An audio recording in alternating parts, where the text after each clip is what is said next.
दोस्तों नमस्कार, मेरा नाम सोपाल सिंह राठौड़ और मेरे YouTube चैनल पे आप सभी का हार्दिक स्वागत करता हूं। दोस्तों, आज का विषय है अवैध कॉलोनी का कैसे पता करें, या अनअप्रूव्ड कॉलोनी, या जिनको सोसाइटी पट्टे बोल सकते हैं, या हर स्टेट में अलग अलग नाम होता है। क्या होता है कि हम लोग अपनी जिंदगी की गाढ़ी कमाई का पैसा कहीं ना कहीं इन्वेस्टमेंट करते हैं, तो गलत जगह इन्वेस्टमेंट नहीं। ये वीडियो उन लोगों के लिए है जिनका पैसा गलत जगह नहीं फंसेगी और अपनी जिंदगी भर की कमाई कहीं गलत जगह इन्वेस्ट नहीं हो, पूरे पैसे से हाथ नहीं धोना पड़े। कई लोगों का टारगेट यही होता है कि मेरे को तो अवैध कॉलोनी में लेना है, या मेरे को सोसाइटी पट्टे में लेना है, मेरे को सस्ती जमीन लेती है। ये उन लोगों के लिए नहीं है, ये उन लोगों के लिए है जिनको अपनी पैसे की अवेयरनेस है, अपने पैसे की केयर है। दोस्तों, आप जिस कॉलोनी में आप प्लॉट ले रहे हैं, तो उसको कैसे पता करें कि वो अवैध है या नहीं है। तो सबसे पहले तो उस कॉलोनी का लेआउट प्लान पास है कि नहीं। जिस आप सिटी में ले रहे हैं उस सिटी के नगर निगम से हो सकता है, विकास प्राधिकरण से हो सकता है। अधिकतर लोग क्या करते हैं, जो सोसाइटी पट्टे या अवैध कॉलोनी या अनअप्रूव्ड कॉलोनी काटते हैं, वो सीधी खेती की जमीन को सीधा बेच देते हैं। कई जगह तो वो खेती की जमीन होती है, लेकिन कई जगह वो किसानों की जमीन भी नहीं होती है। कई जगह सरकारी जमीन को भी बेच देते हैं और बाद में बहुत सारी प्रॉब्लम क्रिएट होती है। तो उस चीज से बचने के लिए तो मेरे पास कई लोगों के क्वेश्चंस आते हैं, कई लोगों के कमेंट आते हैं, ज्यादातर लोगों के फोन आते हैं, बोले हमने ये प्लॉट लिया था, सोसाइटी पट्टे में लिया था, हमने सीधे किसान से लिया था, हमने किसान से सीधी रजिस्ट्री कराई थी, तो मैं मेरे एक प्लॉट को कैसे अप्रूव करा सकता हूँ, या अवैध कॉलोनी को कैसे अप्रूव कराया जाए। तो इन सब सवालों की यदि बात करें तो सबसे पहले तो अवैध कॉलोनी के अंदर आप पता करना है, तो उसके लिए तो मैंने आपको बताया कि लेआउट आपको पता करना चाहिए। और कई लोग ये भी बोलते हैं कि मैं बैठा हूँ, ये नगर निगम के बाहर है, ये विकास प्राधिकरण के बाहर है, मैं बैठा हूँ, आपका पैसा कहाँ जा रहा है। दोस्तों, मैं बैठा हूँ नहीं रहेगा। आज आपको प्लॉट बेचने तब मिलेंगे, बाद में वो लोग नहीं मिलेंगे। लेकिन आप अप्रूव्ड प्रॉपर्टी लेते हैं, बैंक से लोन लेते हैं, फिर यदि मान लीजिए कोई आपको रियल एस्टेट एजेंट बोलता है मैं बैठा हूं, तो आपको दिक्कत नहीं है, क्योंकि वो बैठा है नहीं बैठा है बात की चीज है। लेकिन अप्रूव्ड प्रॉपर्टी ले रहे हैं तो आप उसको कहीं भी बेच सकते हैं। अवैध कॉलोनियों में क्या करते हैं लोग, जो तालाब की जमीन है, गोचर की जमीन है, या सरकारी जमीन है, वन विभाग की जमीन है, ग्रामदानी की जमीन है, मंदिर माफी की जमीन है, ऐसी मंदिर की ऐसी स्कीमों में या उनके पास में काटते हैं कॉलोनी। तो उसमें क्या करते हैं, कुछ जमीन तो खातेदार की होती है, और जो रोड वगैरह छोड़ते हैं वो उन पे कॉलोनी पे छोड़ देते हैं, जो कहीं ना कहीं ग्रामदानी की है, कहीं ना कहीं सरकारी जमीन है, उन पे काट देते हैं, तो वो पास नहीं होती। अब अवैध कॉलोनी का कैसे पता करें, सबसे पहले तो उसका लेआउट का पता करें। यदि लेआउट अप्रूव नहीं है तो अवैध कॉलोनी है, पहली चीज। दूसरी चीज क्या होता है कि अवैध कॉलोनी है तो वहां कम से कम 9 मीटर की रोड रहेगी। जो इंटरनल रोड होती है, अंदर की जो रोडें होती है, कम से कम 9 मीटर की रोड रहेगी। 9 मीटर से यदि कम है, 20 फीट है, 9 मीटर का मतलब हो गया 30 फीट, तो 30 से कम है तो वो अनअप्रूव्ड रहेगी। अब ये हर स्टेट में वेरी करता है, हर जगह अलग अलग अप्रूवल्स गवर्नमेंट देती है या जिनसे होता है। जैसे राजस्थान के अंदर बात करें तो कृषि भूमि को आवासीय में या रेजिडेंशियल में कन्वर्ट कराने के नाम को बोलते हैं 90A या 90B। पहले 90B हुआ करता था, अभी 90A बोल रहे हैं। तो इसी तरह महाराष्ट्र के अंदर उसको NA बोलते हैं, या यूपी के अंदर 143 के तहत कन्वर्ट होती है। तो ऐसे हर स्टेट के अलग अलग नाम हो सकते हैं, लेकिन गवर्नमेंट बॉडी से उसका आपका लेआउट पास होना चाहिए। अधिकतर लेआउट नहीं करवाते हैं, और उसमें कारण यही होता है कि उसमें जो रेशियो छूटता है वो रेशियो नहीं छोड़ते हैं। अवैध कॉलोनीज के अंदर क्या करते हैं कि जैसे अपन किसी भी अथॉरिटी से अप्रूव कराते हैं, नगर निगम से या डेवलपमेंट अथॉरिटी से, तो आपकी 50% जमीन आपके पास बेचने के लिए रहती है, 50% आपकी रोड्स में, अम्यूनिटीज में, पार्क में, इन सब चीजों में चली जाती है। तो वो जमीन सस्ती पड़ती है, और हर आदमी सस्ते के चक्कर में फंसता है। क्या होता है कि ज्यादातर लोग क्या करते हैं, सस्ता जहां भी दिखता है ना, हर आदमी देखता है कि यहाँ ले लेना चाहिए। और इसके अलावा यदि आप बात करें तो आज के टाइम में एक नया तरीका और चल रहा है, रेरा अप्रूव।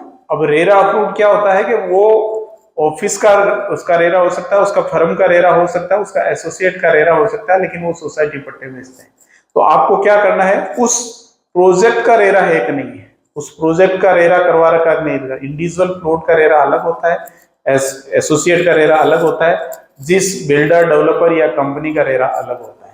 ये तीनों चीजें अलग अलग है, कई लोग इसमें फंस जाते हैं। इसके अलावा आज के टाइम में एक नया जो ट्रेंड चल रहा है वो ये चल रहा है कि आपके नाम रजिस्ट्री करा दीजिए। रजिस्ट्री को फाइनल डॉक्यूमेंट नहीं मानना चाहिए आपको, रजिस्ट्री फाइनल डॉक्यूमेंट नहीं है। कई लोग तो इसमें नया गेम कर रहे हैं कि सोसाइटी से या गृह निर्माण सहकारी समितियों के पट्टे निकाल कर उनसे रजिस्ट्री कराने की कोशिश करते हैं। उसमें गवर्नमेंट को स्टैंप ड्यूटी जाती है, लेकिन आपकी प्रॉपर्टी वैलिड नहीं होती है, उसका नक्शा ही पास नहीं है। सोसाइटी से करके उसको रजिस्ट्री कराने से लोग उसको रजिस्ट्री को थोड़ा सा अच्छा मानते हैं। मैं ये कह रहा हूँ रजिस्ट्री फाइनल डॉक्यूमेंट नहीं है। डेवलपमेंट अथॉरिटी से लेआउट प्लान है और डेवलपमेंट अथॉरिटी के बाद में यदि वो रजिस्ट्री करा रहे तो वो वैलिड है। लेकिन क्या होता है कि आज के टाइम में रजिस्ट्री को फाइनल मानने लगे, तो इस वजह से बहुत ज्यादा दिक्कत हो रही है। इसके अलावा सबसे जो मैंने हर वीडियो में बताता हूं कि आप लोन के लिए जरूर बैंक से बात करें, जिससे भी ले रहे हैं उससे बात करिएगा, लोन मेरे को सरकारी बैंक से हो जाएगा क्या, ले नहीं ले बात की चीज है, लेकिन आपको ये पता करना चाहिए। अधिकतर लोग गलती यही करते हैं। अब कई लोग बोलते हैं साहब सोसाइटी पट्टे की या अवैध कॉलोनियां भी अप्रूव होती है, गवर्नमेंट अप्रूव कर देती है। कई बार राजनीतिक फायदे के हिसाब से कुछ चीजें हो जाती है, तो उन चीजों को पकड़ के नहीं बैठना चाहिए। क्या होता है कि आज के टाइम में आपके पास ऑप्शन है अप्रूव्ड प्रॉपर्टी का। आज से 15 साल 20 साल पहले कोई ऑप्शन नहीं हुआ करता था, तो आदमी ले लेता था। अब सेकंड जो क्वेश्चन था वो ये था, अधिकतर लोगों का कॉल आता है कि मेरा एक प्लॉट है, मैं इसको अप्रूव करा सकता हूँ क्या, मेरा प्लॉट अप्रूव हो जाएगा क्या। मेरे पास ज्यादातर जो कॉल आते हैं जयपुर के आसपास से आते हैं, तो वो बोलते हैं मेरे को इसका जेडीए पट्टा मिल जाएगा क्या। दोस्तों, सिंगल प्लॉट का जेडीए पट्टा नहीं मिलेगा, क्योंकि जब तक उस कॉलोनी का लेआउट, उसका नक्शा पास नहीं होगा, मैप अप्रूव नहीं होगा, तब तक डेवलपमेंट अथॉरिटी आपको अलॉटमेंट लेटर नहीं देती है। तो सिंगल प्लॉट का कभी भी नहीं होगा। और कई जगह ऐसे भी दिक्कत आती है कि कॉलोनी अप्रूव हो जाती है लेकिन आपका प्लॉट अप्रूव नहीं हो पाता है। मेरे पास कल परसों भी किसी का कॉल आया था, जहां भी हाई टेंशन लाइन होती है उसकी रोड छूटती है हर एरिया के अंदर अलग अलग। जैसे राजस्थान में बात करें जयपुर के अंदर, तो लगभग 105 फीट कम से कम रोड छूटती है दोनों साइड के अंदर, 52.5 सेंटर से। उसके बीच में यदि आपका प्लॉट आ रहा है तो आपको जेडीए पट्टा नहीं मिलेगा। और हर स्टेट में अलग अलग है, 105 से लेके 160 फीट तक की रोड छूटती है। तो 160 है तो दोनों साइड 80-80 फीट छूटेगी और 80 फीट के अंदर आपका प्लॉट आ रहा है तो आपको अलॉटमेंट लेटर नहीं मिलेगा।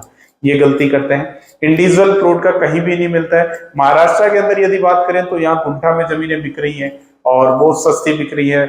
3 लाख गुंठा, 2 लाख गुंठा, या स्क्वायर फीट में बात करें तो 100 रुपए स्क्वायर फीट, 200 रुपए स्क्वायर फीट। और जब फंसते हैं आदमी, पैसा फंसता है, कई लोगों के पैसे फंस रखे हैं।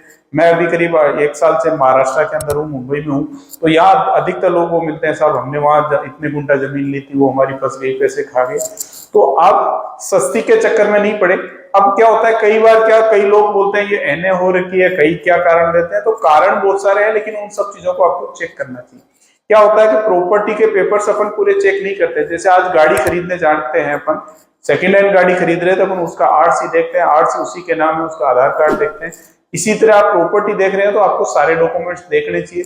यदि आप पूरे नहीं जानते हैं तो किसी रियल एस्टेट कंसल्टेंट से आप सलाह ले सकते हैं, किसी एडवोकेट को पेपर दिखा सकते हैं, फोटोकॉपी ले सकते हैं, अगले के पास जाके देख सकते हैं। आप पैसा दे रहे हैं तो उसको दिखाना रहेगा, जिसको पैसा चाहिए, जो बेच रहा है, यदि उसको बेचना है तो वो आपको ओरिजिनल डॉक्यूमेंट सारे दिखाएगा, फोटोकॉपी दिखाएगा। आप ऑनलाइन वेरिफिकेशन कर सकते हैं, यदि अप्रूव्ड प्रॉपर्टी है तो ऑनलाइन मिलेगा।